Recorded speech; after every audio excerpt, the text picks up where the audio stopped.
Good afternoon student. सो बेटा जी अज असी करन जा रहे हैं जी फंक्शन। सो फंक्शन बहुत ही आसान टॉपिक है, बहुत ज़्यादा आसान टॉपिक है। सो थोड़ा बिजी सीगा मैं अज, इस करके लैक्चर थोड़ा लेट हो गया।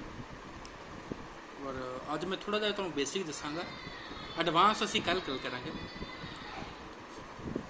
सो फस्ट है साडे कोल वन वन फंक्शन। पहली गल तो यह है कि वन वन फंक्शन नूं असी इंजैक्टिव फंक्शन भी कहते हैं। वन वन फंक्शन नूं इंजैक्टिव फंक्शन भी कहते हैं। ये function is said to be one one. One one function कदों हुंदा? अगर fx1 is equal to fx2, मतलब कि fx1 is equal to fx2 नूं इदां सॉल्व करो कि साडे कोल function x1 equal to x2 आ जाए, तो उन्होंने वन वन कहते। जे मैं तुहानूं इहदे विच शो करां मैपिंग दे विच कि साडे कोल एक ए फंक्शन है, एक बी फंक्शन है। फंक्शन ए तो बी जांदा through F 1 2 3 4 A B C D. Function एक देखो, पहला पहले नूं मिलता, दूजा दूजे नूं मिलता, तीजा तीजे नूं मिलता, चौथा चौथे नूं मिलता। जो ये फंक्शन बिल्कुल एक दूजे के सामने मिलते होण उसनूं कहंदे वन टू वन। जिद्दां कहंदे ना वन टू वन इंटरैक्शन, एक दूजे नाल गल करनी, one to one interaction. Same ही वन टू वन इंटरैक्शन जिन्हां विच होवे उन्होंने कहते असी फंक्शन कहते वन वन। की कहते हैं? One one. उस तो बाद साढ़े को आता जी onto. Onto function की होंगे? ऑन टू का दूजा नाम है जी सरजैक्टिव। और ये function is said to be onto. Onto विच हर हालत में सानू ये प्रूव करना पैंदा F x is equal to Y. F x is equal to Y. जिद्दां साडे कोल 1 2 3 4 आ, ए बी सी आ। हुण जिद्दां देखो ए दी 1 टू 1 ए नाल, 2 दी बी नाल, बट 3 इदां दा एलीमेंट आ 3 ते 4 ਉਹ C ਨੂੰ ਬਿਲੋਂਗ ਕਰਦੇ। 3 ਵੀ C ਨੂੰ ਬਿਲੋਂਗ ਕਰਦਾ, 4 ਵੀ C ਨੂੰ ਬਿਲੋਂਗ ਕਰਦਾ। ਜਿਹਦੇ ਵਿੱਚ ਦੋ ਐਲੀਮੈਂਟ ਸੇਮ ਐਲੀਮੈਂਟ ਨੂੰ ਬਿਲੋਂਗ ਕਰਨ, ਉਸ ਕੇਸ ਵਿੱਚ ਉਹ ਔਨ ਟੂ ਹੋ ਜਾਂਦਾ। ਠੀਕ ਹੈ। ਔਰ ਉਹ ਫੰਕਸ਼ਨ ਔਨ ਟੂ ਨਹੀਂ ਹੋਵੇਗਾ ਜਿਹਦੇ ਵਿੱਚ ਪ੍ਰੀ ਇਮੇਜ ਨਹੀਂ ਬਣਦੀ ਹੋਵੇਗੀ। ਪ੍ਰੀ ਇਮੇਜ मतलब ਕਿ ਇਸ ਦਾ ਇਧਰਲੇ ਪਾਸੇ ਪਰਛਾਵਾਂ ਨਾ ਬਣਦਾ ਹੋਵੇ। ਠੀਕ ਹੈ, मतलब कि सेम एलीमेंट ना आउंदा होवे। ठीक है। अगर किसी की प्री इमेज नहीं बनती तो वह फंक्शन ऑन टू नहीं होएगा। ठीक है जी। ये इमेज इहदियां बनदियां है, that is called onto. ठीक है जी। हुण मेरे को देखो, याद रखना, इनू सरजैक्टिव भी कहते हैं, वन वन नू इंजैक्टिव कहते हैं। जो वन वन तो ऑन टू कट्ठा जाए उन्होंने बाईजैक्टिव भी कह दीदा। की कह दीदा? बाईजैक्टिव। मैं मर्द तुहानूं दसदा मैं बाईजैक्टिव, इदां, दैट इज कॉल्ड बाईजैक्टिव। ठीक है, बाईजैक्टिव भी कह सकते हैं। सो साढ़े को फंक्शन है कहता show that f x is equal to x cube is one one and onto. हम ध्यान देना, बड़ा ही आसान क्वेश्चन है। सब तो पहला असी शो करना है जी one one. One one show करने वास्ते मैं की कीता, that is F x one is equal to F x two. F x one is equal to F x two. F x one है मेरे को X three, that is X one दी three is equal to X two दी three. अगर मैं इन्होंने दोनों नू सॉल्व करा तो मैं की देखांगा, दोनों पासे 3 ना 3 कैंसल हो गया, बचे कि x1 is equal to x2। बचे कि साडे कोल x1 is equal to x2। मैं तुहानूं कहा सी fx1 ते fx2 नूं इदां सॉल्व करना कि मेरे को सिर्फ x1 ते x2 बच जाए। जो ये बच जाए उसनूं असीं कहंदे वन वन। की कहंदे असीं उसनूं? One one. ये साडे कोल वन वन आ गया। नैक्सट देखते हैं आपां। नैक्सट हैगा ऑन टू। ऑन टू कितना शो करीदा? F x is equal to Y आ। एफ एक्स नूं असीं वाई भी मान लैंदे। एफ एक्स नूं असीं वाई भी मान लईदा।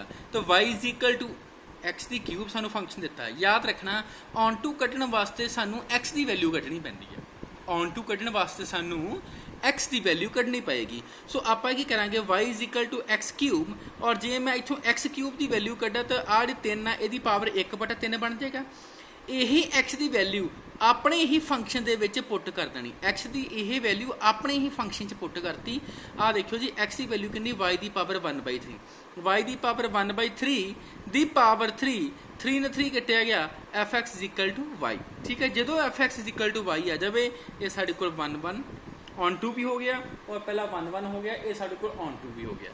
ठीक है। सो फंक्शन आ गया one one and onto. Next है मैपिंग दी है एफ ए टू बी।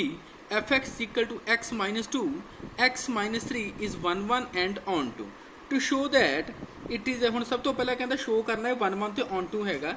सब तो पहले टू शो वन वन की करना, f x one is equal to F x two. That is F x one कितना लिखी दा, इत्थे भी वन पाता, ਇੱਥੇ ਵੀ 1 ਪਾਤਾ। fx2 ਕਿੱਦਾਂ ਲਿਖੀਦਾ, ਇੱਥੇ ਵੀ 2 ਪਾਤਾ, ਇੱਥੇ ਵੀ 2 ਪਾਤਾ। ਦੋਨਾਂ ਨੂੰ ਮੈਂ ਆਪਸ ਵਿੱਚ ਕੀ ਕਰਤਾ, क्रॉस मल्टीप्लाई। लो जी जो क्रॉस मल्टीप्लाई किया मेरे को आ भी कटिया गया, मेरे 6 भी कटिया गया, मेरे को बचे एक आ बच गया, एक इधरों ये बच गया, इधरों ये बच गया और इधरों ये बच गया। इनू इधर लै गया बेटा, ये इधर जाके प्लस का हो गया, इनू इधर लै गए, ये इधर जाके प्लस का हो गया, बच गया आ। सो ये घटाता -x1, इस ये घटाता -x2, माइनस ना minus cancel, that is x1 is equal to x2। हुण आ गया साडे कोल ऑन टू शो करने वास्ते मैं की किया कि fx is equal to y लिखना ही लिखना है। तो y नू जिहड़ा फंक्शन दिता सानू, जिहड़ा फंक्शन सानू दिता सी और इक्वल टू y करके ऑन टू कड्ढण दा मतलब आ कि x दे फंक्शन दे विचों x दी वैल्यू कड्ढणी है। ਇਹਦੇ ਵਿੱਚੋਂ x ਦੀ ਵੈਲਿਊ ਕੱਢਣ ਵਾਸਤੇ ਮੈਂ ਕੀ ਕੀਤਾ, ਦੋਨਾਂ ਨੂੰ ਕ੍ਰੋਸ ਮਲਟੀਪਲਾਈ, ਇਸ ਨੂੰ ਇਸ ਨਾਲ ਮਲਟੀਪਲਾਈ ਕੀਤਾ ਇਹ, ਇਸ ਨੂੰ ਇਸ ਨਾਲ ਮਲਟੀਪਲਾਈ ਕੀਤਾ ਇਹ, ਇਸ ਨੂੰ ਇਸ ਨਾਲ ਮਲਟੀਪਲਾਈ ਕੀਤਾ ਇਹ, ਇਸ ਨੂੰ ਇਸ ਨਾਲ ਮਲਟੀਪਲਾਈ ਕੀਤਾ ਇਹ। ਮੈਂ ਕਿਹਾ x ਦੀ ਵੈਲਿਊ ਕੱਢਣੀ। x ਦੀ ਵੈਲਿਊ ਕਿੱਦਾਂ ਨਿਕਲੇਗੀ, ਮੈਂ ਕੀ ਕੀਤਾ, ਜਿਹਦੇ ਨਾਲ x ਆ ਇੱਕ ਪਾਸੇ ਲੈ ਗਿਆ, ਮੈਂ ਇਹਨੂੰ ਇੱਧਰ ਲੈ ਗਿਆ ਜੀ, ਇਹ ਮਾਈਨਸ ਦਾ ਹੋ ਗਿਆ, ਇਹਨੂੰ ਇੱਧਰ ਲੈ ਗਿਆ ਜੀ, ਇਹ ਪਲੱਸ ਦਾ ਹੋ ਗਿਆ।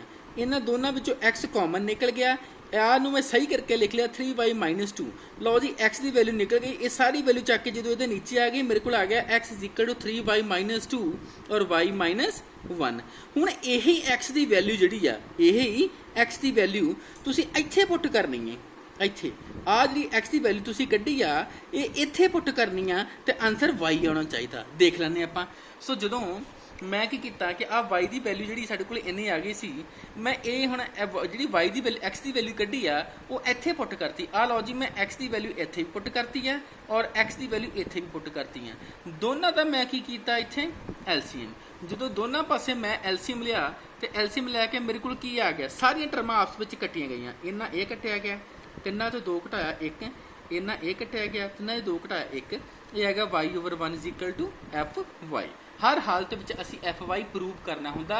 जे fx is equal to y आ जाए यदा मतलब वो ऑन टू हैगा, जे fx is equal to y ना आवे यदा मतलब वो ऑन टू साढ़े कोल नहीं होएगा।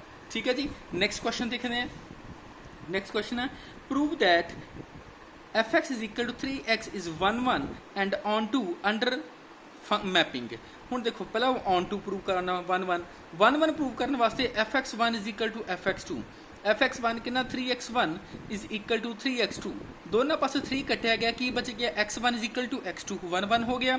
सैकेंड हैगा साडे कोल onto fx is equal to y is equal to 3x। Onto कड्ढण दा मतलब हुंदा कि y दे विचों x दी वैल्यू कड्ढणी। हुण इत्थों जे मैं x दी वैल्यू कड्ढणी होवे तो 3 ਇਹਦੇ ਚੱਕ ਕੇ ਕੀ ਆ ਗਿਆ नीचे, ਜਿਹਦੇ नीचे आ गया तो x ਦੀ वैल्यू 3 आ गई। ਇਹ x ਦੀ वैल्यू ਆਪਣੇ ਹੀ ਫੰਕਸ਼ਨ ਦੇ ਵਿੱਚ ਪੁੱਟ ਕਰ ਦੇਣੀ। ਅਗਰ ਇਹ x ਦੀ ਵੈਲਿਊ ਇੱਥੇ ਪੁੱਟ ਕੀਤੀ, 3 ਨਾਲ 3 ਕੱਟਿਆ ਗਿਆ, ਮੇਰੇ ਕੋਲ ਕੀ ਆ ਗਿਆ y, that is onto. ਤਾਂ ਜਦੋਂ 1 ਤੋਂ ਔਨ ਟੂ ਇਕੱਠੇ ਆ ਜਾਵੇ ਉਹਨੂੰ ਕੀ ਕਹਿੰਦੇ, ਦੱਸਿਆ ਸੀ ਮੈਂ ਤੁਹਾਨੂੰ, ਬਾਈਜੈਕਸ਼ਨ। ਉਸ ਨੂੰ ਬਾਈਜੈਕਸ਼ਨ ਦਾ ਨਾਮ ਵੀ ਦਿੱਤਾ ਗਿਆ ਹੈ। ਨੈਕਸਟ ਦੇਖਦੇ ਹਾਂ, that is very important question, ਧਿਆਨ ਦੇਣਾ। Mapping f r to r, r to r ਦਾ ਮਤਲਬ ਹੁੰਦਾ ਰੀਅਲ ਫੰਕਸ਼ਨ ਤੋਂ real function, is 1 and on to। so 1 prove करने वास्ते fx1 is equal to fx2। Low ji 3 - 4x1 3 - 4x2, पहला 3 ਨਾਲ 3 कटिया गया जी, फिर -4 ਨਾਲ 4 कटिया गया जी, बचा कि x1 is equal to x2, ये 1 हो गया जी। हुण आ गया on to fx is equal to y is equal to 3 - 4x। इत्थों x की वैल्यू कितना कटांगे, x की वैल्यू कढ़ने वास्ते पहला ये 3 नूं चक के मैं इधर लै गया तो यह माइनस का हो गया, बचा कि कितना -4 नूं चक के जो मैं ये नीचे लैके गया तो जो ये -4 नूं चक के मैं इधर नीचे लैके गया तो मेरे को की आ गया, नीचे तो 4 आना ही आना। जिहड़ा ये माइनस है, ये माइनस ने इस नूं माइनस का कर देना और इस नूं प्लस का कर देना, मतलब कि y माइनस की कर देनी है तो 3 प्लस का कर देना। आ देखो जी साडे कोल आ गया ऑन टू, x की वैल्यू आ गई। यही x की वैल्यू अपने ही फंक्शन के विच पुट कर दिओ, यही x की वैल्यू अपने ही फंक्शन के विच इत्थे पुट कर देनी। लो जी x विच मैं यही वैल्यू पुट करती, 4 ਨਾਲ 4 कटिया गया, 3 ਨਾਲ 3 कटिया गया, माइनस ते minus plus fx is equal to y, that is onto. उस तो बाद नेक्स्ट देख लो, f of function real to real fx is equal to ax plus b is 1 and onto. फिर आ गया fx1 is equal to fx2 ax1 plus b ax2 plus b, ये b ना b कटिया गया, ax1 is equal to ax2 ए ना ए कटिया गया x1 is equal to x2 1 1 हो गया। नैक्सट देखियो जी onto F x is equal to A X plus B F x is equal to A X plus B is equal to 1 इतों आप एक्स की वैल्यू कितना कटांगे पहला why they विचों बी माइनस कर दिओ बी नू वाई चों माइनस किया वाई माइनस बी बचिया कि ए एक्स मैं एक्स की वैल्यू कटनी ए चक के नीचे आ गया वाई माइनस बी ओवर ए यह एक्स की वैल्यू अपने ही फंक्शन दे विच यह एक्स की वैल्यू अपने ही फंक्शन दे विच पुट करती जो इत्थे पुट करती ए ना ए कटिया गया जी y minus b plus b b ना बी कटिया गया जी बचिया कि y so f x is equal to y minus b plus b आ कटिया गया बचिया कि y that is a onto बड़े ही ईजी क्वेश्चन सी सो बच्चे ये सी अज का साडा टॉपिक और कल असी नैक्सट करांगे ठीक है जी ये मेन यही क्वेश्चन सीगे ठीक है कल नैक्सट टॉपिक करांगे असी यही नैक्सट एक्सरसाइज सो प्लीज़ सारे बच्चों को बेनती है प्लीज़ मेरा चैनल ज़्यादा तो ज़्यादा सब्सक्राइब करो और सैकेंड थिंग लाइक करिया करो शेयर करिया करो और मेरी वीडियो जरूर देखा करो तो जो तुहानू जी कोई भी डाउट है वो क्लीयर हो सकन और अगर किसी को फिर भी कोई डाउट हो तो प्लीज़ मैनू कमेंट बॉक्स में लिखना तो मैं थोड़े जो डाउट है वो सारे क्लीयर कर दाँगा ठीक है जी। अपने फ्रेंड सर्कल के सारे मेरी वीडियो प्लीज़ जिन्ना हो सके शेयर जरूर करो और देखा जरूर करो ठीक है जी। Thank you very much.